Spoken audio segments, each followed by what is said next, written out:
चल रहा था आपके दिमाग में कि मतलब इतना मैं आर्ट जो भी बनाऊं उस पे इतना डिटेल कैसे भरूं, मतलब एक एक खोपड़ी मतलब सामने से दिख रही है, किसी पे कोई लेजी वर्क नहीं, कुछ भी नहीं।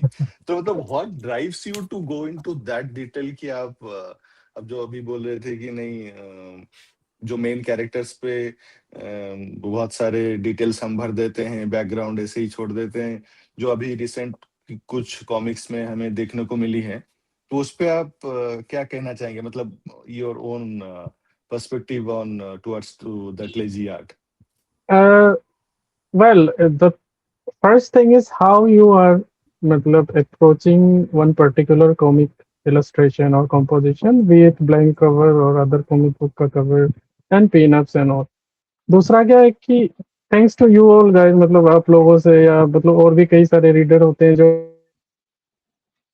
This opportunity to play with our मतलब टूल्स एंड कलर, मतलब अलग अलग मीडियम्स, एवरीथिंग।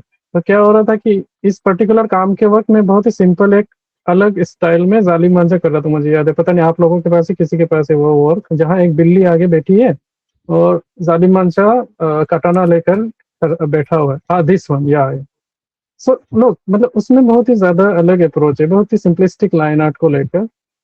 तो उसके तुरंत बाद मैं आपका वो ड्रेकुला कर रहा था, तो मैं इस चीज से अब बोर हो गया था कि लाइन आर्ट में कर चुका हूँ, अब कुछ डिटेल डार्क मतलब बहुत ज्यादा करके कुछ किया जाए जिसपे ब्लॉकिंग हो, मतलब कुछ शेडो ज्यादा दिखे, स्कल्स बहुत हो, मतलब इस तरह से आप भी बोर नहीं होते, बिकॉज आप अलग अलग तरीके के काम कर रहे होते हैं ना उस वक्त।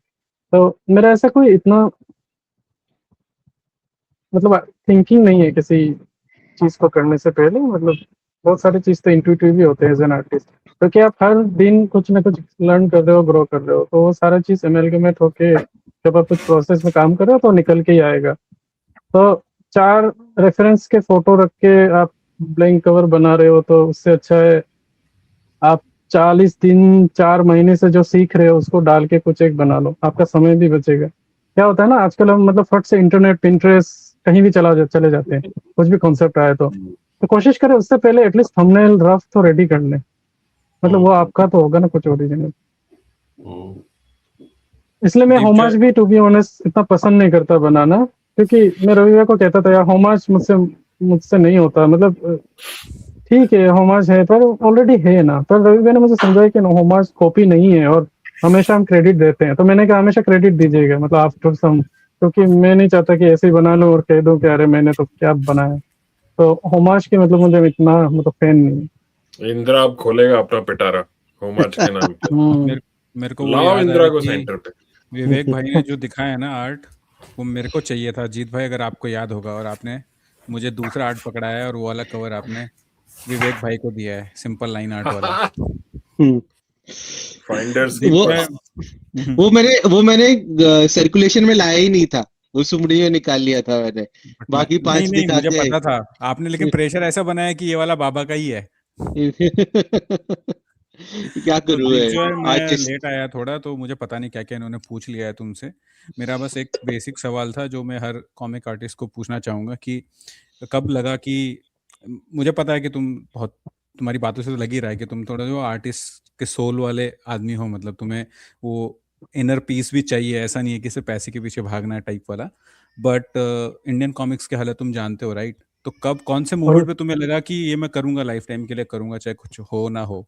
किस मोमेंट पे लगा ये? वेल जोकिंगली, इनर पीस चाहिए तो इंडियन कॉमिक्स ही बनाइए, वो बहुत इनर पीस है ना, कोई जल्दी है। यू कैन डू 6 मंथ एक ही प्रोजेक्ट। पैसे तो पैसे तो ये उतने ही सही मिलने, स्टेटमेंट का है, बहुत ही प्यारा, मतलब मजेदार स्टेटमेंट है। कोई पैसे तो आपको डेडलाइन उतने ही नहीं, मिलने कुछ हैं। नहीं। हाँ, चिल करें चिल करें। मेरा एक दोस्त है लिम्बी, अभी उसने भी एक प्रोजेक्ट शुरू करा है, बहुत इंटरेस्टिंग है।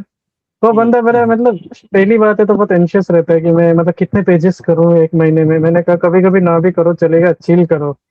वो पैसे की जरूरत है तो पेज बना लिया करो, क्योंकि समय बहुत, मतलब समय की कोई पाबंदी है इन इंडिया में, अगर आप एक ही प्रोजेक्ट कर रहे हो तो आराम से कर सकते हो। और इस पे मतलब आई थिंक इस पे ना आप एक तरह से अपॉर्चुनिटी को भी देख सकते हो, मतलब आपके बहुत सारा मतलब इतना टाइम आपको मिल जाता है कि आप एक बेहतर पेज निकाल के दे सकते हो, ओवरऑल एक अच्छा बुक निकाल के दे, आपके पास इतना समय है, फिर भी आप जल्दबाजी में काम ना करके अच्छे से स्टडी करो, फिर उसको मतलब ड्रॉ करो, बहुत सारी चीजें, तो ये हो जाता है। और आ, और क्या सवाल था आपका, मैं भूल ही सवाल गया। सवाल मेन सवाल ये था कि कब तुम्हें लगा कि ये लाइफ टाइम करूंगा मैं, मतलब जिस हिसाब से लग रहा है वही तुम्हारा हाँ हाँ हाँ। लग रहा है कि ड्रेकुला करोगे। ड्रेकुला 1 जब मैं कर रहा था, आई हैड सम डाउट्स, मतलब कि मैं इसे ही सिर्फ कंटिन्यू करूँ या मतलब अलग चीज को भी परस्यू करूँ, ऐसा मेरे लिए नौकरी वाला कॉन्सेप्ट कभी था नहीं, 9 to 5 वाला। हम्म। अगर मैं करता भी तो शायद टीचिंग लाइन में ही करता, और कोई जॉब तो शायद मैं देखता ही नहीं। तो मैं वही सोच रहा था, पर मैं मतलब ड्रेकुला करता गया, और तो इतना मतलब फैसिनेशन है मतलब इस चीज को लेके, आपको नए नए चीज पढ़ने को मिलती है। हर एक इशू के साथ आपका जॉनरा चेंज हो रहा है, एक दुनिया अलग बदल रहा है, आपको वो करना है। कभी आप दिल्ली की गलियां बना रहे हो, तो कभी मतलब टोटली फिक्शनल कोई मतलब कहीं फॉरेस्ट में कुछ बना रहे हो। तो मतलब आपको इतना सारा एक्सपेरिमेंट करने की मतलब करने का मौका शायद कहीं और मिलेगा नहीं। तो by the time I finish Dracula 1, मैंने तय कर लिया था कि मैं इसी को कंटिन्यू करूंगा। तो उसके बाद तो मेरा पूरा समय इसी पे ही जाता है। दीप तो जो है, ड्रेकुला 1 से मेरा एक सवाल है यहाँ पर अमित भाई के कंटिन्यूएशन पे, राइट? कि ठीक है, ड्रैकुला 1 के अराउंड ही तुमको लगा कि मतलब तुम इस पे कंटिन्यू करना चाहते हो, और तुमने होमाज की भी बात करी। तो जैसे नागराज एक दुर्लभ खोज है, तो दीप जो है एक दुर्लभ खोज की क्रेडिट तुम किसको दोगे? रवि भाई जिनके लिए तुमने काम किया, सुदीप जिनके साथ तुमने ड्रैकुला किया, या वीगो जिनके हुरिकाओ से तुम आरसी से बाहर निकले, या संजय गुप्ता जिनके आरसी से तुम्हें कॉमिक्स से जुड़े, या इंद्रशीष भाई जो तुम्हें कमीशन की दुनिया पे ले गए, या और आई कोई भी है? थिंक बहुत मिलन। सारे लोग हैं एक्चुअली, मतलब मेरे दोस्तों से, मतलब हर कोई तो कहीं ना कहीं पुश आपको मोटिवेट करता है, पुश करता है एक समय के बाद। आपको अगर सेल्फ डाउट हो ना हो, ऑब्वियसली मतलब राज कॉमिक्स तो हमेशा आपके दिल में रहेगा अगर आप इंडियन आर्टिस्ट हो, क्योंकि हर कोई पढ़ के ही बना हुआ है उसको, मतलब वो एक इम्प्रेशन आप पे छोड़ ही जाता है। मतलब बचपन में अगर हम लोग छोटे छोटे कॉमिक्स बनाता था, मतलब हम लोग कई सारे लोगों ने बनाया होगा, तो वो सारे कॉमिक्स जब बनाता था इसीलिए बनाता था क्योंकि हम लोग उसी को वैसे ही कॉमिक्स देख के बड़े होते थे। और मुझे याद है कि मैं क्रेडिट में भी संजय गुप्ता ही लिखता था उस वक्त। संजय गुप्ता पेश करते हैं, ये मैं जो भी टाइटल बनाऊंगा उस पर संजय गुप्ता ही लिखूंगा, राज कॉमिक्स के ही लोगो बनाऊंगा उस पे, और उसके बाद चित्र में अपना नाम लिखूंगा। फिर मुझे वो पलट कर देखने में बड़ा मजा आता था कि कभी ऐसे चित्र में मेरा नाम आए तो वो क्रेडिट उनका है। और मेरे करियर का क्रेडिट तो ऑब्वियसली मतलब रविराज भैया और सुदीप जी, मतलब उन दोनों ने ही मौका दिया नहीं मुझे नहीं नहीं नहीं, फिर। ये मल्टीपल चॉइस क्वेश्चन नहीं था। कोई एक चुनना है मुझे। और पहले तो तुमने मतलब एक्सेप्ट कर लिया कि तुम वेल दुर्लभ खोज हो। हाँ अरे नहीं अरे कह दो कि हाँ वो तो मैं हूँ। अरे नहीं नहीं, कोई दुर्लभ खोज नहीं है। नहीं नहीं, चलो राइट, लाइक बट तभी मतलब सी यस लाइक कि मुझे लग रहा है कि दीप जो नीचे चेक कर रहा है कि रवि भाई के सारे चेक क्लियर हुए कि नहीं हुए नहीं फिर बोलेगा वो, अरे नहीं नहीं, या फिर मैसेज कर दो कि सुदीप भाई आज रवि भाई का नाम ले लिया, किसी और अरे पॉडकास्ट नहीं में नहीं, मेरे आपका पास नहीं फोन नहीं है। मैं इरेजर है, इरेजर। देखो है। अच्छा, हाँ, वो तो वैसे क्रेडिट क्रेडिट की बात अगर किसी एक को देने को हो तो अपनी माँ को ही दूंगा ना, मतलब वहीं से तो। वाह ये आई थिंक आई थिंक सबसे बड़ा क्रेडिट एक्चुअली मेरी नानी को जाता है, my grandmother, to be honest. मतलब मैं कुछ भी करता था, she has always supported me. मतलब आर्ट करो तो she used to tell people ये अच्छा बनाता है, बहुत अच्छा ड्रॉ करता है, ये वो। And she used to ask me to draw some god for her, Krishna बना दो मेरे लिए, ऐसा कुछ। मतलब उन्होंने हमेशा मोटिवेट करा। मेरे पहले कॉमिक मतलब पढ़ा भी उन्होंने, मेरे क्लोज वंस में, मेरे दोस्तों से पहले मेरे फैमिली में कोई पढ़ा तो नानी नहीं पढ़ा, क्योंकि she learn Hindi just because she could learn books. तो मेरी माँ से उन्होंने हिंदी सीखा कैसे पढ़ना है। तो उन्होंने मतलब वो सिर्फ बांग्ला में पढ़ती थी इससे पहले। तो उन्होंने मतलब वो हिंदी इसलिए सीखा ताकि वो उस दुनिया में जा पाए। उसके बाद वो कॉमिक्स भी पढ़ती थी, तो मेरा पहला कॉमिक जो मैंने हिंदी वर्जन उनको ही दिया था, तो उन्होंने पढ़ा था। आई थिंक मैं उनको क्रेडिट देना चाहेंगे। She is no more now, but my late grandmother. Deep जो तो फिर दीप ये जब मैं बताओ कि हाँ दुग्गल साहब आप पूछ लो फिर मैं पूछता हूँ। ठीक है ना? तो तो दीपिका, मतलब back to your initial days, ये सब कॉमिक्स वॉमिक्स छपने से पहले, मतलब यू आर मतलब मोर यंगर देन अमित भाई, यू आर, आप वो जेन जी मतलब जेन अल्फा वाली जनरेशन में हो। तो मतलब यू स्टार्टेड योर, मतलब जो भी आपका art career started from Facebook, मतलब जहाँ पे आप ग्रुप्स पे जाके शेयर करते थे, राइट? यश भाई आपके Yes. कंपेनियन थे उस जमाने के।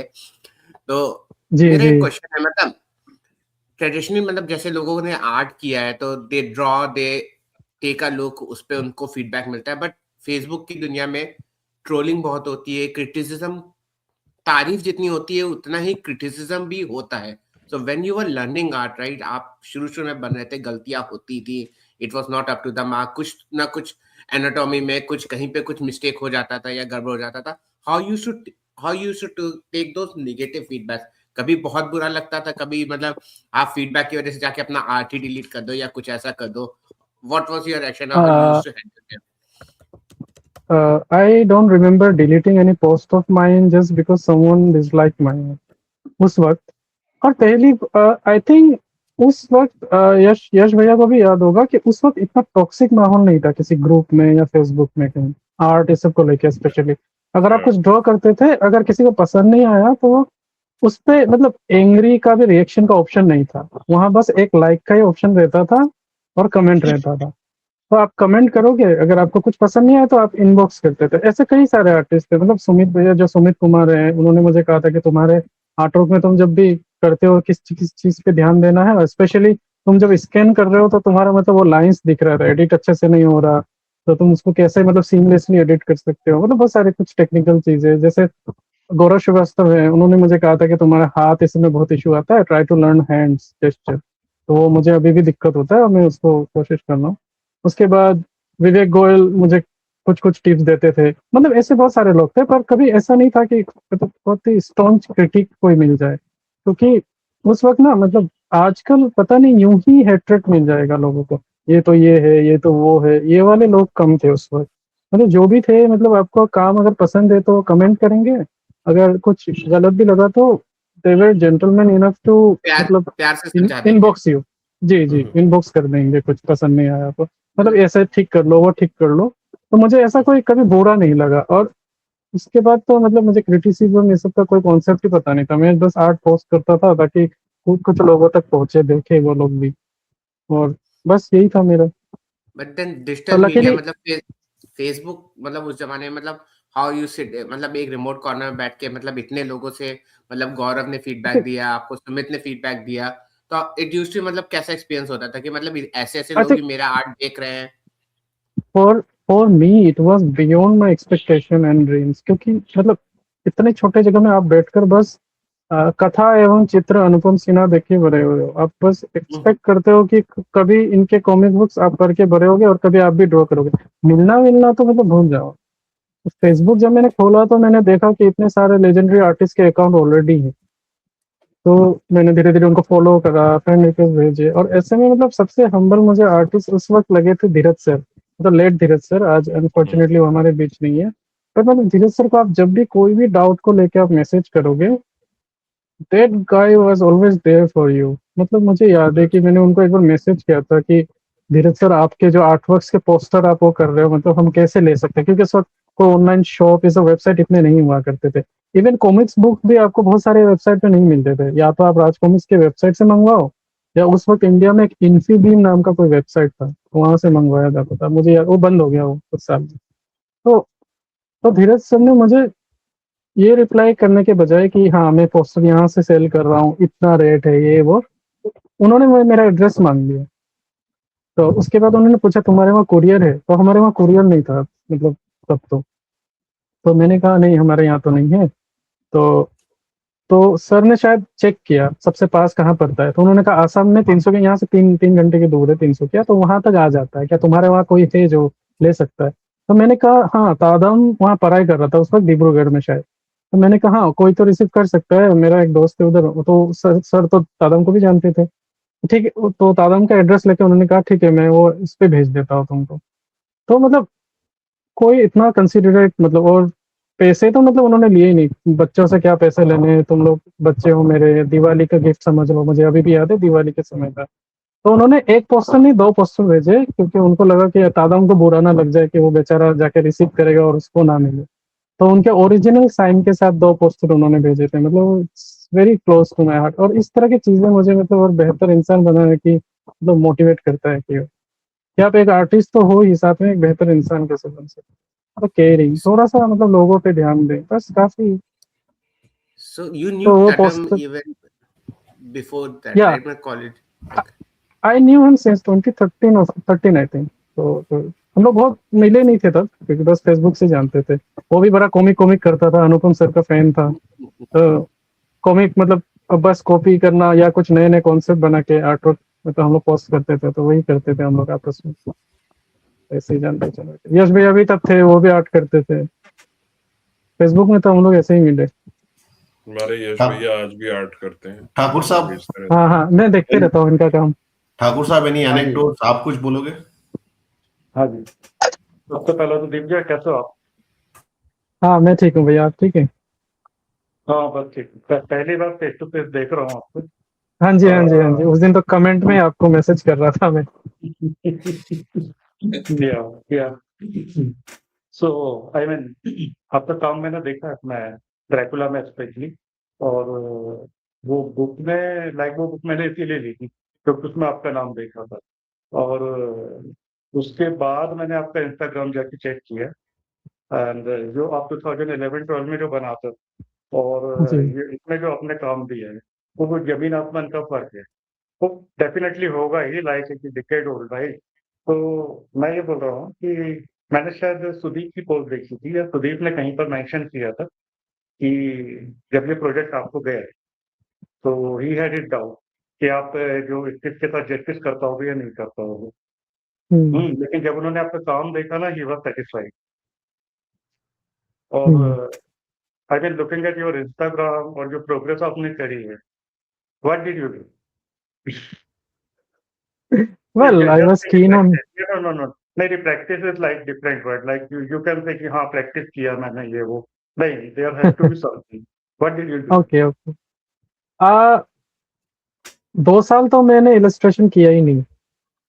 मतलब इफ यू वांट अ नहीं डिफरेंट वो आंसर हाँ मतलब याद आया मुझे याद आया आप बीच में गायब हो या गए थे। मुझे अकाउंट भी जी, नहीं जी, जी। दिखा था जी, आपका। जी, जी। काफी टाइम तक के मैं भूल भी गया था हाँ, नाम हाँ, और लेकिन हाँ हाँ। 11-12 के आसपास अपन लोग सब फैन वर्क पोस्ट करते थे है ना। लेकिन बीच में आपका अकाउंट नहीं दिखता था तो उस जी, टाइम जी। पीरियड में क्या कर रहे थे? आई टूक ए हाइएटस 2016 स्पेशली। वो ईयर में मतलब क्वालिफाई मतलब मैं पास आउट तो हो गया था मेरे कॉलेज से, बट यूनिवर्सिटी में एडमिशन नहीं हुआ था मेरा। So that year I was working but entirely on a different thing। मतलब मैं बुक इलस्ट्रेट कर रहा था उस वक्त। तो बुक इलस्ट्रेशन में क्या होता है कि आपको क्लाइंट के साथ आपका रिश्ता रहता है, आप उनको काम दो, आप पैसे लो, यही करो। मतलब आप सोशली कुछ पोस्ट नहीं कर सकते, बहुत सारा उनका टर्म्स एंड कंडीशंस होते हैं। तो ऐसे करके तो आई वर्क फॉर 6 मंथ्स थे। तो उसके बाद ऐसे करके 1 साल बीत गए। फिर मैं फाइन आर्ट्स मैंने ज्वाइन करा। तो फाइन आर्ट ज्वाइन करने के बाद तो मतलब it's a very different field than comic book illustration. वहाँ तो आपको इलस्ट्रेशन का आई भी नहीं मिलेगा वहाँ। तो मतलब क्या हो गया, और मेरा भी इंटरेस्ट वहाँ डेवलप होना शुरू हो गया था। तो स्किल और मतलब how you handle art work and how you मतलब how your artistic temperament grows, वो मैंने मतलब फाइन आर्ट ज्वाइन करने के बाद सीखा। मतलब एक आर्टिस्ट कैसे प्रैक्टिस करता है, क्या मतलब कैसे पढ़ना, ध्यान देना आर्ट के प्रति, आर्ट के दुनिया के प्रति, वो सब पे मेरा इंटरेस्ट ज़्यादा चला गया था। और अच्छी बातें गया मतलब उससे मैंने बहुत कुछ सीखा। पर उस वक्त क्या हो गया कि मैं इलस्ट्रेशन से बिल्कुल दूर हो गया और मेरा प्रैक्टिस इतना नहीं हो रहा था। पर है तो आर्ट ही, क्योंकि मैं पेंटिंग कर रहा था, लाइन आर्ट कर रहा था, स्केचिंग, शेडिंग, मतलब वॉल्यूम का आइडिया था मेरा, शेड्स मतलब ये सब अच्छे हो रहे थे। तो मैंने अचानक मतलब 2-2.5 साल के बाद कुछ कॉमिक बुक जैसे मतलब इलस्ट्रेशन करने की कोशिश किया मैंने। मतलब उस वक्त भी मैं कुछ प्रोजेक्ट कर रहा था जो कभी छपे नहीं या कुछ हो गए, मतलब 8 पेज 4 पेज ये सब के तो मैंने किया। मैंने शायद वो भी किया था किसी बंदे के लिए, स्टोरी टेलिंग भी किया था, पर वो सब छपे नहीं थे और वहाँ पोस्ट भी नहीं कर सकता था, तो मैं एक्टिव भी नहीं था फेसबुक पे। तो मतलब अचानक से जब मैं इलस्ट्रेशन वापस रिज्यूम किया मैंने, तब देखा कि बहुत ही डिफरेंस आ रहा है मुझे, कॉन्फिडेंस ज़्यादा है, कंपोजिशन का मतलब डेप्थ देना आ रहा है। उससे पहले मुझे ये सब का आइडिया इतना नहीं था, बनते नहीं थे ठीक से। पर फाइनेंस कर रहा था तो 2 साल में काफ़ी सारे चेंजेस आए मेरे। तो फिर मैंने तो ये धीरे-धीरे वो इंटरेस्ट ग्रो हुआ। तो वो जो आपने काम किया था वो कभी आया नहीं क्या बाहर? नहीं, वो छपे भी नहीं शायद, क्योंकि वो बहुत आधे-आधे प्रोजेक्ट है। कहीं मैंने 4-6 पेजेस किए, कहीं 8 पेजेस किए, तो फिर वो वापस उनको भेज दिया और मेरा भी ना समय था, ना ही उनका इतना विल पावर था कि उसको पब्लिश करे शायद। तो ऐसा करके मतलब कुछ प्रोजेक्ट आए ही नहीं, तो ऐसे ही रह गए। आई कैन रिलेट क्योंकि मैं सॉफ्टिक में था, मैंने उनके लिए काफ़ी काम किया है, but I was under contract, so I mean hmm, I am still not able to post them. और कुछ आर्टवर्क हाँ, उनके पास हैं, कुछ मेरे पास भी हैं, पर वही है कि अंडर जी, कॉन्ट्रैक्ट है तो मैं शेयर नहीं करता हूँ कहीं। तो हाँ, यही हो वो जाता है। मुझे पता है। या हाँ, तो दीप जो है राइट, मैं सौम्या का तुम्हारा इंटरव्यू देख रहा था, उसमें तुमने बताया कि तुमने अधीरा मोहिका के भी कुछ पेजेस किए थे, जी, राइट? जी। तो वो पेजेस तुमने फिर कहीं दिखाए हैं कि सिर्फ अपने पास तक ही सीमित रखे हैं? मैंने शायद पोस्ट किया था या पता नहीं, पर मैंने कुछ महीने पहले उसको हाई रेज़ोल्यूशन में स्कैन करके रख लिया था। वो पेजेस अभी रवि भैया के पास है, उनको मैंने भेज दिया। वो मेरे पास बहुत सालों तक थे। वो जब बुलसाई उन्होंने शुरू किया था 2018 या 17 आखिरी को, मुझे याद नहीं है, तो उसी वक़्त उन्होंने मुझे मैसेज किया था कि I want you as an artist, तो कुछ सैंपल भेज सकते हो क्या? We are looking for an illustrator. हम लोग सोच रहे हैं कि एक मतलब वन शॉट कॉमिक बुक बनाएँ, where there will be two female superheroes kind of, not superheroes but protagonists kind of. तो मैंने ड्रॉ किया और मतलब बहुत heavily influenced by Finch and all, मतलब रियलिज्म की तरफ, सेमी रियलिज्म की तरफ का आर्ट। और रवि भैया को ऐसे आर्टिस्ट चाहिए था जैसे एग्जैक्टली जिसने मतलब ड्रॉ करा है आदिरा मोई को, थोड़े से कार्टूनिश, थोड़ी फंकी टाइप के, मतलब जैसा है। एमिलियो तो मैंने कहा राइट? तुम्हारा, हाँ एमिलियो, यस। तो उन्होंने कहा कि तुम्हारा आर्ट तो बहुत मतलब इम्प्रूव हो गया है, पर मुझे चाहिए इस तरह के काम, तुम ऐसे पुल ऑफ कर पाओगे क्या? तो मैंने कहा वो तो एंटायरली मेरे मतलब बाहर है कैपेबिलिटीज से। मतलब इस तरह से तो अभी मैं शायद कर सकता हूँ मतलब एक्सपेरिमेंट, पर उस वक्त तो कॉन्फिडेंस भी नहीं होता था और डबल माइंडेड था, क्योंकि मैं सुबह 9 बजे से शाम 5 बजे तक तो स्टूडियो में ही रहता था, हमारे क्लासेस। तो वो कभी-कभी एक्स्ट्रा काम करके मतलब रात भी हो जाता, साढ़े 7-8 बजे वापस आता था मैं। आके हॉस्टल में थक-हार के आते थे, खा पी के सो जाते थे। और हॉस्टल डेज़ में आपको तफरीह भी करनी है, दोस्तों के साथ बैठना भी है। तो वो समय बहुत मुश्किल से गुज़रता था। ड्रैकुला भी मैंने बड़ी तकलीफ से ही बना, मतलब हर दिन 3 घंटे जैसे-तैसे काम किया करता था मैं। तो ये सब के कारण मैं कॉन्फिडेंट भी नहीं था। तो मैंने कहा हाँ भैया, उस तरह से तो मैं नहीं कर पाऊँगा, और रवि भैया ने भी कहा चलो नेक्स्ट टाइम कुछ होगा टाइटल तो मैं देखता हूँ। तो उनके बाद मैंने आई केप्ट फॉलोइंग हिम, उनके काम मतलब कॉमिक देखते रहा मैं, 1-2 कुछ पब्लिश हो रहे थे उस वक़्त। आदिरा मोही के 2 इश्यू आ गए, यज्ञा के 2 इश्यू आ गए तब तक। उसके बाद उनके वो भी आ गए थे। एक वन शॉट था, ग्रीन इन्फर्नो या इन्फर्नो।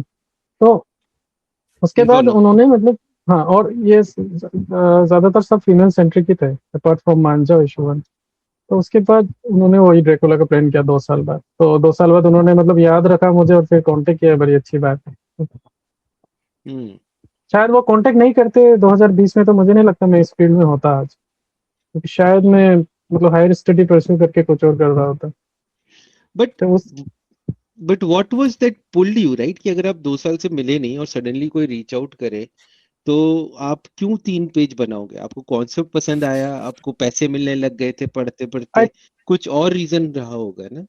आई थिंक आई मतलब deliberately suppress that emotion and feeling towards comic book illustration and that field, क्योंकि एक तो 2017 ऐसे मतलब कॉमिक को लेके इंटरेस्ट बड़ा कम हो गया था, मैंने ये देखा था। हम्म। और मतलब 17 से पहले हो गया था, डिक्लेनेशन बहुत हो गया था, मतलब कॉमिक्स आ रहे थे, सीरीज कंप्लीट नहीं हो रहे हैं। लोग मतलब प्राइस को लेकर बहुत हल्ला हो गया था, क्योंकि वो ट्रांजिशन फेज था। वो अब मतलब 60 रुपए के 40 रुपए के कॉमिक्स नहीं आते थे, अब या बढ़ रहे थे धीरे धीरे रेट। तो ये सब का चक्कर, बहुत सारी चीज था। तो I thought the field was very bleak, not much but ऐसा मैं सोचता था। और मुझे लगता था कि फाइन आर्ट्स कर रहा हूँ तो इस चीज को लेके ही आगे चला जाऊँ। पर क्या हुआ कि अगर मतलब ऐसा है कि फिर जब रवि भाई ने मुझे ड्रैकुला बनाने को कहा और आप उस फील्ड में मतलब पहले से आपको इंटरेस्ट है, हम्म। तो आप मतलब वो फिर से डेवलप हो जाता है। मतलब मेरे लिए तो यही हुआ कि मैं जब बनाना शुरू किया और मतलब एक एक के बाद एक पेजेस होते गए, तो मतलब मैंने रियलाइज किया कि हाँ मेरा मतलब this is the thing which I should do. मतलब मैं मतलब कुछ देर के लिए कुछ और सोच रहा था, आई थिंक शायद रास्ते से भटक गया था, उस किसी और रास्ते में जाने की कोशिश कर रहा था। पर I think it will suit me the most, क्योंकि यही फील्ड में करना चाहता हूँ, स्टोरी टेलिंग। तो इसलिए मैंने मतलब ड्रैकुला खत्म करते करते डिसाइड कर लिया था कि इसी को कंटिन्यू करना है। एक और सवाल फॉलो अप इसी पे। सुदीप जी हमेशा पगार की कंप्लेंट करते थे, तो इतने सालों में आपका कैसा रहा उनके साथ? उसी इंटर्न की तरह ही आपको आज भी ट्रीट किया जा रहा है कि आप आपकी पगार को सही तरीके से देखा जा रहा है उनके छत्र छाया में? I think the publisher does his best. और अब क्या हो गया कि बोलसा it's not just a company which is मतलब paying me salary as an employ. मतलब बोलसा अब मेरा भी वही उतना ही पार्ट लगता है मेरा भी, क्योंकि मैं भी अब ऑलमोस्ट उतने सालों से जुड़ा हुआ हूँ, 2 साल अगर कम कर दें तो मुझे समझ में आता है कि कितनी अर्न हो रही है, मतलब कितना प्रॉफिट आता है, कितना लॉस हो रहा है, वो समझ में आता है। उस हिसाब से मतलब हमारी अब मतलब उतना तो आपको कैसे ही मिलेगा जितना आपको शुरुआत में मिलता है, उससे ज्यादा ऑब्वियसली बढ़ेगा ही। तो उस चीज को लेके चल रहे हैं, और मतलब पब्लिशर को भी समझ में आता है कि वो कितना पे कर पाते हैं। और एक चीज है कि आपको कभी डिले नहीं होगा। whenever you need the money after you have done some pages, you can just ask for them। अब तो मैं इतना ब्लंट हो गया हूँ कि मैं तो बेशर्मी से मांग ही लेता हूँ पूरा। तो मतलब तुम्हारा हक है ना, इससे ब्लंट होने की क्या बात होगी? पर हाँ, पर पेमेंट मतलब हमेशा वक्त से होता है ये। मतलब मैंने दो दोस्तों को देखा है जो मतलब कुछ पब्लिशिंग हाउस के लिए काम कर रहे थे, तो मतलब उनको बहुत दिक्कत हो रहा था उस वक्त। तो शायद नए पब्लिशर थे तो थोड़ी दिक्कत हो जाती है, पर हाँ वैसे ठीक है उस मामले में। यस विवेक भाई, आप शायद कुछ कह रहे थे, मैंने रोक दिया बीच में। हाँ, नहीं मैं ये पूछना चाह रहा था दीप, जैसे कि मतलब तुम्हारा जो इंकिंग स्टाइल है वो मतलब तुम किसी को देखते हो क्या? मतलब किसी से इंस्पायर होते हो यहाँ पे जो वेस्ट में जो आर्टिस्ट है? मतलब पर्सनली मुझे ऐसा लगता है कि तुम्हारा जैसे कि गैरी गियानी हुए या फिर जॉन बुसेमा हुए, उनके स्टाइल का थोड़ा तुम्हारे जो हैशिंग स्टाइल्स हैं वैसे थोड़े नजर आते हैं। मतलब जैसे ब्लैक एंड व्हाइट अगर सिर्फ देखें तो ऐसा है क्या? या फिर तुम्हारा कोई फेवरेट आर्टिस्ट है यहाँ पे यूएस शुरू वेस्ट में? जी शुरुआत में मैंने शुरुआत में मैंने मतलब बहुत इन्फ्लुएंस हुआ था मैं ब्यूसिमा के काम से, रिचर्ड फ्रेंड के, स्कॉट विलियम्स के, जगदीश सर हैं, मतलब बड़े अच्छे अच्छे इनकर हैं ये लोग तो। पर मतलब मेरा वो एम नहीं रहता कि मैं उनके काम को देखूं और मतलब वही तरह के रेप्लिकेट करने की कोशिश करूं। इंक को मतलब इंकिंग अच्छे करने की कोशिश के लिए देखता हूँ उनके, मतलब जो ब्लैक एंड व्हाइट आर्ट होते हैं इंक करने के बाद कितने क्रिस्प होते हैं, स्पेशली अमेरिकन जो इंकर है ना उनके तो इंक में तो पता नहीं वो क्या ही करते हैं, उनका स्किल लेवल ही कुछ और है। रिचर्ड फ्रेंड के तो इंक वर्क भी आपको लगेगा फोटो खींचा किसी ने ब्लैक एंड व्हाइट में। तो वो सब देखता हूँ to keep me motivated, but I don't take them as my inspiration directly, क्योंकि क्या होगा कि एक बार मैं उससे इन्फ्लुएंस हो गया तो मैं कोशिश करूंगा कि उस तरह के स्ट्रोक ही खुद को देता रहूं। तो मतलब अगर ऑर्गेनिकली लाइन आपका मतलब मेरा अगर किसी इनकर से या आर्टिस्ट से मैच हो रहा है तो ठीक है, पर अगर मुझे पता चल जाता है कि मैं किसी से मैच हो रहा हूँ, कॉपी करने की कोशिश है, तो मैं फट से उसको बदलने की कोशिश करता हूँ। तो वो मेरी कोशिश रहती है। पर ऐसे तो आर्टिस्ट बहुत सारे हैं मतलब जिनके इनके काम मतलब आई जस्ट लव। फ्रैंक फ्रेजेटा है, मतलब फ्रैंक फ्रेजेटा के लाइंस मतलब इतनी खूबसूरत है। उसके बाद मतलब क्योंकि अभी वो मैंने नाम कई मेंशन बार किया था, आर्थर रैकेम है, बहुत सारे आर्टिस्ट हैं ऐसे। तो मेरी कोशिश रहती है कि मेरा काम किसी से मतलब आइडेंटिफाई ना, मतलब सेम सेम ना दिखने लग जाए। अरे दिग्विजय का काम तो लुक्स लाइक ये आर्टिस्ट, वो आर्टिस्ट, जब ऐसा लगने का मतलब मुझे खुद ऐसा फील होता है, किसी और को लगे कोई बात नहीं, वो होता है। तो मैं if I am true to my self I am working, it's no problem at all. लेकिन अगर मुझे लगता है कि मैं किसी से कॉपी करने की कोशिश, मतलब मेरा काम मिलता जा रहा है किसी आर्टिस्ट के साथ, तो मैं फिर चेंज कर देता हूँ।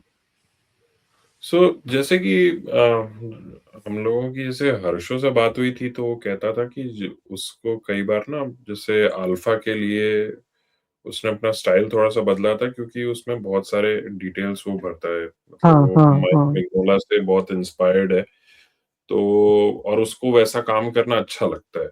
लेकिन जब उसने धीरे धीरे अपना आर्ट स्टाइल थोड़ा बदला ताकि उसको पेजेस थोड़े जल्दी बना करके वो वापस कर सके पब्लिशर को, कभी तुमको ऐसा हम्म, लगता है क्या कि जो जिस ड्रैकुला में जिस हिसाब से तुमने आर्ट स्टाइल अपना अपनाया है, जैसे कि ज्यादा डिटेल भरना, ज्यादा डार्क लाइंस, हैवी लाइंस देना, उससे तुमको ज्यादा टाइम लगता है? तुमको कभी इरिटेटिंग लगता है कि अरे यार मैं फटाक से कुछ करके निपटा देता हूँ ऐसे पेजेस, या तुमको ऐसा हाँ, मन मन में आता है क्या कभी? नहीं नहीं नहीं, because I enjoy those process. वो मुझे मतलब बोर नहीं करेगा। तो हाँ, अगर आपको मतलब आप अगर मल्टीपल प्रोजेक्ट कर रहे हो बहुत बड़े आर्टिस्ट, तो मुझे समझ में आता है। तो बहुत सारे आर्टिस्ट क्या होते हैं कि बहुत सारे डिटेल्स कम कर देते हैं अपने काम में, बट स्टिल उनका स्किल लेवल इतना अच्छा है कि वो अच्छे ही दिखते हैं काम। डिटेल्स अगर कम भी कर दे तो वो एज एन आर्टिस्ट आप मतलब हम लोग सीख रहे हैं उसी रास्ते पे कि आप भले ही कभी-कभी कहीं कम डिटेल दे दो, पर आपका काम मतलब इतना मतलब कन्विक्शन से करो कि मतलब लगे कि हाँ, वो ठीक है। तो उस हिसाब से करने की कोशिश होगी। पर ये मतलब फाइनेंशियल चॉइस ना लगे आपका आर्ट, मतलब कि ये तो जानबूझ के इसने इतना डिटेल कम रखा है ताकि जल्दी से जल्दी 4 पेज कर दे, मतलब ऐसा नहीं लगना चाहिए। और ड्रैकुला और कोई भी कॉमिक जिस पे मैं कर रहा हूँ, अब मैं जो प्रोजेक्ट कर रहा हूँ, उसपे मैं फिर अब एक्सपेरिमेंट कर रहा हूँ। टूल्स मैंने चेंज कर लिए इंकिंग के लिए। अब वो थिक लाइन्स, वो सारे बहुत सारे हैचिंग नहीं दिखेंगे। तो मतलब इस तरह की कोशिश रहती है। अब मैं हर बुक के साथ कुछ ना कुछ चेंजेस करने की कोशिश करता हूँ। और लकीली क्या हो गया कि ड्रैकुला के 3 इश्यू में मतलब स्टार्क चेंजेस मतलब मेरे काम में देखने को मिल जाते हैं 1 से 3 तक, क्योंकि 1 में जो मैं अंडर कॉन्फिडेंटली जो छुपा रहा था कुछ डिटेल दे के, सेकंड पार्ट में मैं थिक लाइन से खेल रहा था क्योंकि ब्रश चेंज हो चुके थे तब मेरे लिए। पहला वाला इशू में 10 रुपए वाले ब्रश से करता था, वो बाजार में जो सिंथेटिक मिलते हैं। फिर मैंने चेंज करा उसके बाद। और थर्ड के लिए तो मैं इंटायरली डिफरेंट टूल्स यूज कर रहा हूँ प्रोफेशनली, तो फिर उसमें काम कुछ और आया। बहुत सारे फैक्टर होते हैं कुछ चेंजेस दिखने को भी। अमाउंट ऑफ डिटेल्स तो अब मेरे पास समय है तो मैं कर सकता हूँ आराम से। तो ब्रश वेल, पेन पर ज्यादा प्रेफर करते हो या क्रोकवेल या कुछ ब्रश ऐसा पेन, कोई tool? I I prefer good brush. अगर कौन मतलब सेबल है और कॉलिंस की ब्रश हो, वो मतलब मैं प्रेफर करता हूँ। और हम्म। ज़्यादातर मैं ब्रशेस ही यूज़ करता हूँ। Brush pen is good when you are travelling, मतलब आप कहीं भी ले जा सकते हो, इंक ऑलरेडी रहता है तो आप आराम से काम कर सकते हो। और ब्रश मैं सिर्फ स्केच बुक्स ये सब के लिए यूज़ करता हूँ, ब्रश पेन। और हाँ, हम्म। कहीं-कहीं मतलब अगर आपको ब्लॉकिंग करना है, शेड करना है, ब्लैक की ज़रूरत है, तब कर लेता हूँ मैं। नहीं तो जितना हो सके मैं फाइन लाइनर यूज़ करता हूँ, अभी भी मेरे पास है। ये सारे जो बेसिक होते हैं, तो ये मैं यूज़ करता हूँ। और मेरे ब्रशेस ही हैं ज़्यादा, तो ब्रश ही यूज़ करता हूँ। अच्छा, आर्ट से दिग्विजय मैं ये पूछने की कोशिश कर रहा था कुछ टाइम से। हमने दूसरे आर्टिस्ट को भी ये पूछा था, कभी मतलब एक सैटिस्फाइड आंसर नहीं मिला आज तक कि ड्रैकुला कॉमिक्स पे जब खत्म हो जाती है कहानी तो हमें ना 1-2 स्केच बुक आर्ट देखने को मिलती है।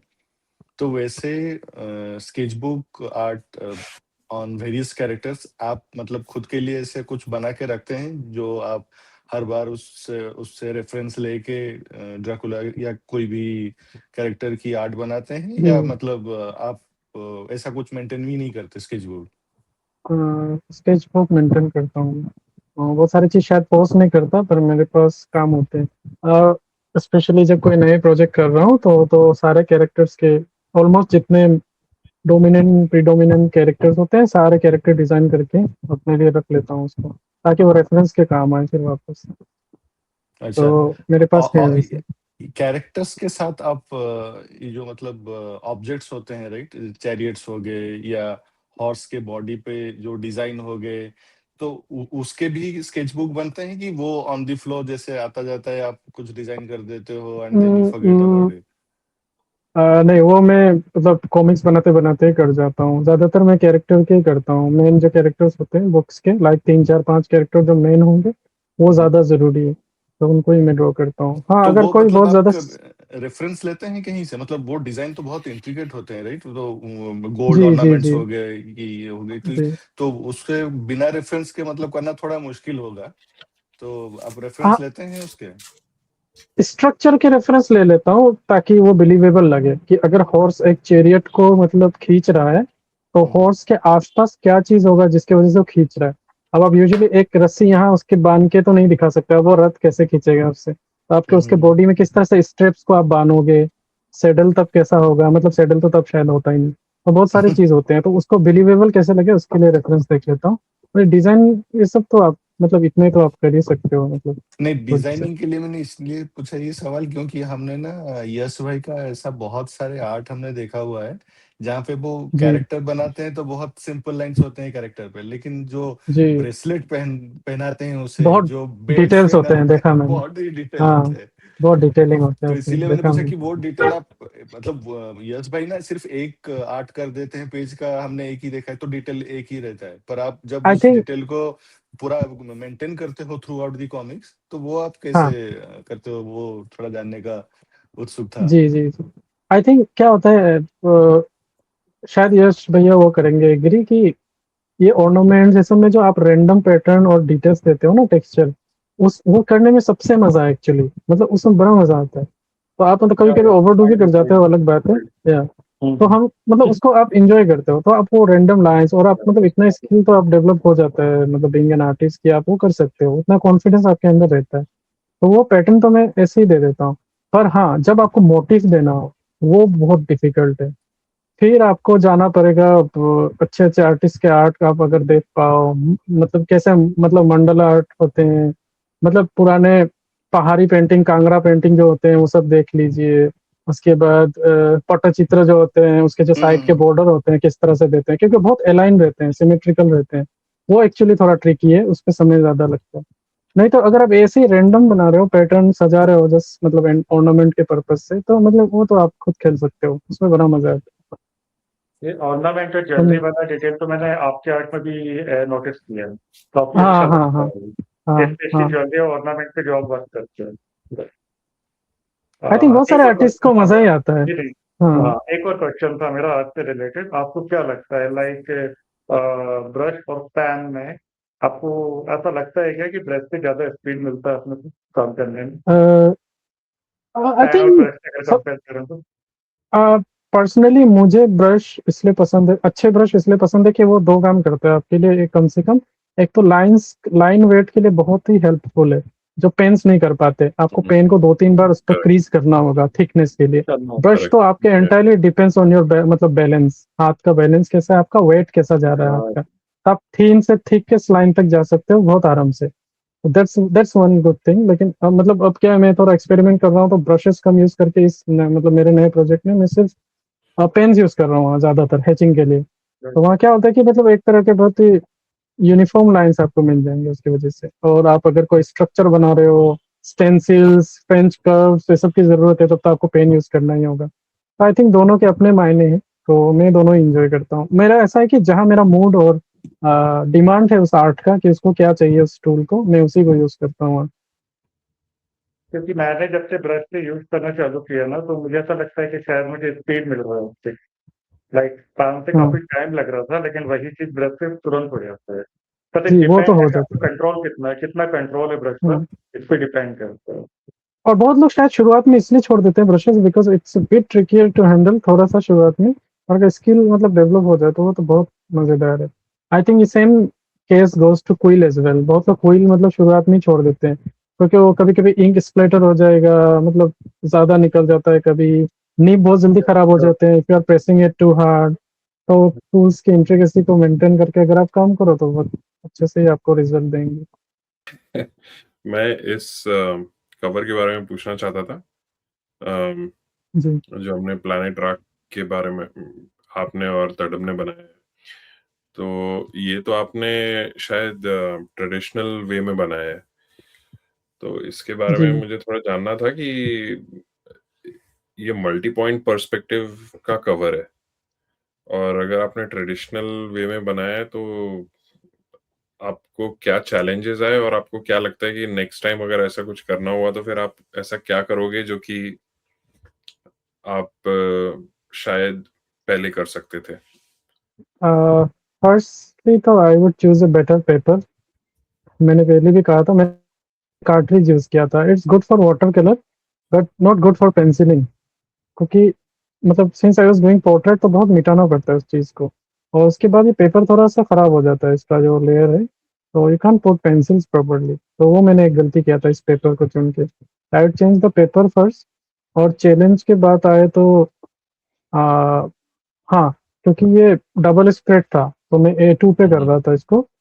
तो A2 पे आप जब कर रहे हो तो पर्सपेक्टिव, जो मल्टीपल पर्सपेक्टिव की आप बात कर रहे हो, तो उसके लिए वैनिशिंग पॉइंट के लिए आपको बहुत दूर जाना पड़ता है, बियॉन्ड द पेपर। तो उस लाइन को बनाने में मतलब थोड़ा समय ज़्यादा लगा था, वो थोड़ा चैलेंजिंग हो जाता है। बाकी तो I completely enjoyed drawing this, but I would love to redraw it someday, क्योंकि बहुत सारे खामियाँ हैं इसमें, और पेपर में बदल दूँगा। जैसे मिलन भाई ने स्केचबुक की बात करी थी, फिर कैरेक्टर स्केच की बात हुई, राइट? तो ड्रैकुला 1 जब आया था उसके पास विंग्स नहीं थे, राइट? फिर यस, ड्रैकुला यस, आई 2 आया रिमेंबर। तो विंग्स आया, एक टाइम पे विंग्स में स्कल्स आ गए, राइट? तो हुँ। तो because you are involve in Dracula from the start, right? तो कैसे कैरेक्टर स्केच इवॉल्व हुआ था, और when how this things came into, like these changes subtly get into there, और कुछ थॉट प्रोसेस आई थी वो Yeah. थोड़ा बताइए। The main challenge was to visualize Dracula as how it is now, मतलब बुलसाई के लिए। तो वो करते वक़्त ज़्यादा चैलेंजिंग था, because since it was my first book, तो पहले तो 3 पेजेज़ जो मैंने सैंपल करे, उसमें तो ड्रैकुला नहीं है, तो I didn't have to do anything, वो तो मैंने सीधा ड्रॉ कर दिया। पहले थंबनेल ड्रॉ किए, उनको दिखाया, अप्रूव हुआ तो मैंने ड्रॉ कर दिया। पर वो 3 पेज होने के बाद था मेन चैलेंज कि अब आगे क्या? बिकॉज़ दे विल अफरेड, मतलब पोरस आएगा, अलेक्जेंडर आएगा, ड्रैकुला आएगा, how would you show them? तो फिर मैंने कुछ कैरेक्टर डिज़ाइन किए थे, अगर मेरे पास कभी हो तो मैं शेयर करूँगा। तो अ, उसके बाद क्या हुआ कि मैंने बस कुछ कैरेक्टर डिज़ाइन किए उस वक़्त, और तब मैंने मतलब ब्रेनस्टॉर्म करके ड्रैकुला पढ़ रहा था उस वक़्त, तो उसको विजुअलाइज़ करने की कोशिश की। ऑब्वियसली उनके सुदीप के दिमाग में भी वही फ्रेम ऑफ रेफरेंस रहेगा। जैसे उन्होंने कहा था ब्रेनस्टॉर्म ड्रैकुला के जो मूवी है, उसको देख लो, उसके कैरेक्टर को देखो, गैरी ओल्डमैन के जो कैरेक्टर को देख लो एक बार, वो किस तरह से दिख रहा है। उनका एक और फ़ोकस था ड्रैकुला अनटोल्ड नाम के एक फ़िल्म पे। तो जो कैरेक्टर है वो बहुत ज़्यादा कन्वेंशनल यूरोपियन ना दिखे, उसमें एक रोमानियन वाली फ़ील हो, रेवन वाले बाल हो, तो उस तरह के कैरेक्टर हो जो इंडियन कॉन्टेक्स्ट में फिट बैठ जाए। मतलब अभी आप अगर ड्रैकुला को देखते हो, लगता है वो, उसको फ़र्क नहीं पड़ेगा वो कहाँ का है। He doesn't belong to any ethnicity, और मतलब एनी रेस, मतलब वो एक ही जगह कहीं से भी है, मतलब इंडिया का भी लग सकता है, आपको कोई दिक्कत नहीं होगी। दाढ़ी-वाढ़ी बढ़ा ली है उसने उस तरह के। तो वो सब कॉन्सेप्ट दिमाग में थे। तो उस हिसाब से ही मैंने उसको ड्रॉ करा था। तो उसके बाद उसको किस तरह के आर्मर देने हैं, क्योंकि फर्स्ट इश्यू में तो आर्मर भी नहीं है। तो बस मैंने उसके मतलब उसके पैंट्स होंगे, क्या होंगे, बूट्स होंगे, बस बूट्स पे ध्यान दिया था मैंने। तो क्लॉथ्स कैसे निकलेंगे, उस तरह पे बस इस चीज़ पे फ़ोकस किया था। पर उसके बाद वो अप्रूव हो गया और मैंने पहला इश्यू बना लिया, और पहले इश्यू के बाद क्या हो गया, अब तो बस आपको उसको अपग्रेड करना होता है। कैरेक्टर वो सेम ही रहेगा, वो एसेंस वही रहेगा, बस आपको विजुअली उस पे कुछ चीज़ ऑर्नामेंट ये सब देना हो, कुछ चीज़ें डालना हो, तो आप करते हो। तो आई थिंक सेकंड इश्यू के बाद मेरे लिए ईज़ी हो गया। विंग्स देना था, वो विंग्स तो मैंने कॉमिक में ही ड्रॉ करके उनको दिखाया, रफली जो ड्रॉ करते हैं, तो उनको पसंद आया। फिर उस पे स्कल डालना हो, फिर उस पे आर्मर चेंजेस आए, तो वो सब चीज़ें तो धीरे-धीरे आप करते रहते हो एज़ यू गो फॉरवर्ड। तो यही था। पहला मतलब चैलेंज तो फर्स्ट इश्यू में जब डिज़ाइन किया तो वही होता है। तो इसके बाद तो ये कैरेक्टर ही रिपीट हो रहा है बार-बार। जीत तो भाई, आपको अगर ड्रैकुला पे मतलब रिसर्च ना करके सिर्फ शॉर्टेस्ट वे में जाननी हो ना, तो उसके लिए अभी एक रिसेंट कॉमिक आई थी जो विश्वजीत दादा ने शेयर की थी। वो कॉमिक बेस्ड है, और मूवी पे अगर आप नॉस्फेरेटू, अभी एक रिसेंट मूवी आई थी ड्रैकुला पे, उसमें दी मोस्ट ऑथेंटिक वे पे ड्रैकुला को पोर्ट्रे किया गया है। ना मिलन भाई, मेरे को कोई रिसर्च नहीं करना। मैं जब एक्शन फिगर बनाता हूँ ना, तो मुझे एक कोई रेफरेंस चाहिए, राइट? तो अगर हर कॉमिक कैन में आई इंसान कैरेक्टर चेंज होगा ना, तो मैं कौन सा रेफरेंस लूं? तो दीप जो है, जैसे आपने ड्रैकुला की बात करी, राइट? तो राज रहमान जब बनाया तो जस्ट नॉर्मल पीपल थे। तो वेस्ट का आइडिया कहाँ से आया कि you need to those characters should have a vest? Hmm. Uh, vest का आइडिया आई थिंक राइटर और पब्लिशर के पास ही थे। उन्होंने मुझे बताया था कि दे शुड हैव वेस्ट, और मतलब एक तरह का थोड़ा स्टीरियोटाइप है, पर वो विजुअली अच्छा दिखेगा। सिर्फ शर्ट पहने तो इतना खास नहीं दिख सकता है। It's good to give them vest. तो इसीलिए मैंने उसको फिर दिया था। तो और कैरेक्टर वो डिज़ाइन के वक़्त भी मैंने बनाया। और वो हुँ। घुंघराले बाल एक के होंगे और दूसरे के नॉर्मल हाँ, बाल होंगे। वो मैंने सोचा था, क्योंकि अगर दोनों ऑलमोस्ट सेम ही दिखे तो फिर अ, मुझे मतलब इतना इंस्ट्रक्शन था कि दोनों भाई हैं पर ब्लड रिलेटेड नहीं है। तो थोड़ा अलग दिखे तो ज़्यादा बेहतर रहेगा। तो मैंने क्या कि क्या होता है कि अगर आप जेनेटिकली एक ही पेरेंट से आ रहे हो, एक ही ऑफस्प्रिंग हो आप दोनों, क्या होता है कि आपके बाल के कलर ये सब थोड़े से मैच हो जाते हैं। तो इसलिए मैंने एक को घुंघराले दे दिए थे और एक को थोड़ा सा स्ट्रेट रखा था बाल, उसके कट भी थोड़ा अलग दिया। मैंने तो मेरा मलेट दिया था, मतलब वो कूल दिख रहा था 80s के आइडिया में। पर 70s मलेट, हाँ, तो मेरे जो अर्ली अर्ली रफ से कैरेक्टर डिजाइन है उसमें मलेट है, वो बाद में चेंज किया था। हम्म, मेरा एक क्वेश्चन था दीप जॉय, कहीं इनके लुक मतलब Raj Rahman, I know it's homage to Ram Rahim also, but कहीं इनके लुक थोड़े से इंस्पायर्ड फ्रॉम राजन इकबाल थे? क्या? नहीं नहीं, आई डोंट थिंक सो, शायद ओके, अगर मैंने नहीं सोचा जी। जो आप इस पे थोड़ा हमें इंफॉर्मेशन दे सकते हैं कि मतलब कंपेयर टू 90s, जब कॉमिक्स की भरमार इतनी आ रही थी कि हम खरीद नहीं पा रहे थे, हर महीने सेट पर सेट आते जा रहे थे, तो वैसे मतलब उस नंबर्स के कंपैरिजन पे नहीं बोल रहा हूँ, बट आज के टाइम पे एक ही पब्लिशर से मतलब क्या रीजन है कि हमें एक एक कॉमिक के लिए एक एक साल वेट करना पड़ रहा है? वो टाइम कब आएगा कि एटलीस्ट मतलब 6 महीने में या एक क्वार्टर पे हमें एक कॉमिक देखने को मिले, जिससे कि मतलब क्या है कि वो टच भी बना रहे उस कैरेक्टर पे।